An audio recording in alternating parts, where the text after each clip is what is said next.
আরো একজন দর্শক আছেন টেলিফোনে, আমরা তার ফোনটি নিচ্ছি। আসসালামু আলাইকুম ওয়া রাহমাতুল্লাহ। ওয়ালাইকুম আসসালাম ওয়া রাহমাতুল্লাহ। জি ভাই, আমার প্রশ্ন ছিল যে ঘুষ দিয়ে চাকরি নেওয়া যাবে কিনা। আচ্ছা আচ্ছা, জি অনেক ধন্যবাদ। আজকাল তো অনেক প্রতিষ্ঠানে ঘুষ ছাড়া চাকরি হয় না, মানে টাকা ছাড়া চাকরি হচ্ছে না। জি জি, তো আমি বিশেষ করে বেসরকারি স্কুল কলেজে আচ্ছা আচ্ছা, তো সেখানে আমি টাকা দিয়ে চাকরি নিতে পারবো কিনা, এবং সেই চাকরি যদি নেই তাহলে বেতনটা হালাল হবে না হারাম হবে। জি আপনাকে অনেক ধন্যবাদ। খুব গুরুত্বপূর্ণ একটি প্রশ্ন কিন্তু আপনি করেছেন আমাদের এই দর্শক, যে আসলে গোটা সমাজের চিত্র কিন্তু ফুটে উঠেছে এবং আমরাও পত্রপত্রিকার মাধ্যমেও জানতে পারছি বিষয়গুলো। সর্বক্ষেত্রে একটা ঘুষের বিষয় চলছে। তো এই ক্ষেত্রে কেউ যদি ঘুষ দিয়ে চাকরি নেন তাহলে তার এই চাকরিটা নেওয়া হালাল হবে কিনা। এখানে আরো একটা প্রশ্ন আছে মোহতারাম, সেটা হলো যে হ্যাঁ, একজন এটা চাকরি পাবেনি, তারপরে তাকেও ঘুষ দিতে হচ্ছে, তো এই ক্ষেত্রে বা কি হবে? প্রথমেই সবচেয়ে বড় বেদনার কথা জি, যে আমরা এটাকে মেনে নিয়েছি। আল্লাহ রসুল সাল্লাল্লাহু আলাইহি ওয়াসাল্লামকে এসে জিজ্ঞাসা করা হচ্ছে, ইয়া রাসূলুল্লাহ মাতা সাআহ, মানে কিয়ামত কখন? তিনি বললেন, ইযা যুয়্যালাত আমানাতু ফান্তাযির সাআহ, যখন আমানত, মানুষ তার উপরে অর্পিত আমানত যখন নষ্ট করবে তখন কিয়ামতের অপেক্ষা করবে। কিভাবে?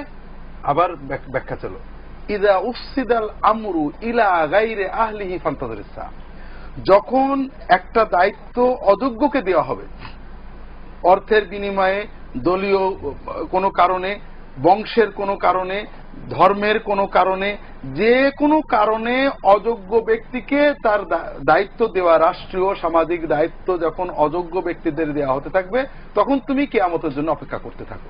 অন্য হাদিসে রাসূলুল্লাহ সাল্লাল্লাহু আলাইহি ওয়াসাল্লাম বলেছেন, যখন সমাজের মানুষের ভিতরে, প্রার্থীদের ভিতরে যোগ্যতার থাকা সত্ত্বেও অপেক্ষাকৃত কম যোগ্যকে যে কোনো কারণে, দলীয় কারণে, বংশের কারণে, পয়সার কারণে কোন দায়িত্বশীল আমির, ইমাম, রাষ্ট্রপ্রধান, প্রশাসক, শাসক, কমিটি প্রধান কোন অপেক্ষাকৃত কম যোগ্যকে নিয়োগ দেন, তিনি এবং তার ওই সবাই মিলে আল্লাহর অভিশাপের ভিতরে পড়ে যান। আমরা জাতিগতভাবে এখন অভিশাপের ভিতরে রয়েছি। আমরা সবাই জানছি যে এই কাজগুলো ঘটছে এবং সবাই মেনে নিচ্ছি।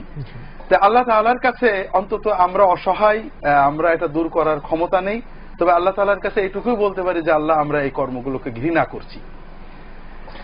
দ্বিতীয় যে বিষয়টা আপনি প্রশ্ন করেছেন সেটা হলো যে ঘুষ দিয়ে চাকরির দুটো পর্যায় আছে।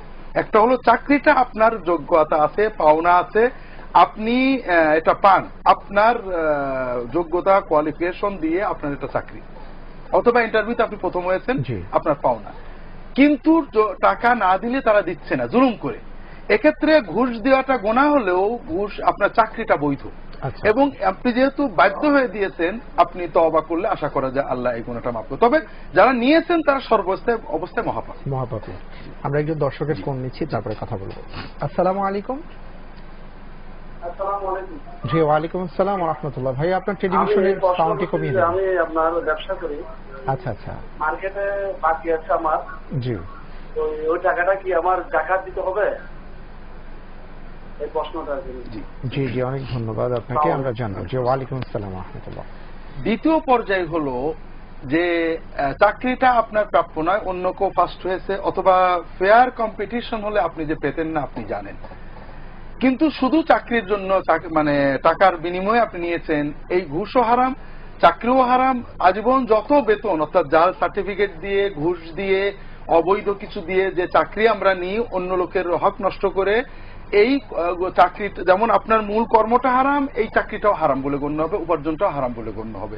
আল্লাহ তাআলা আমাদেরকে সচেতন হওয়ার তৌফিক দান করুন। আমিন আমিন।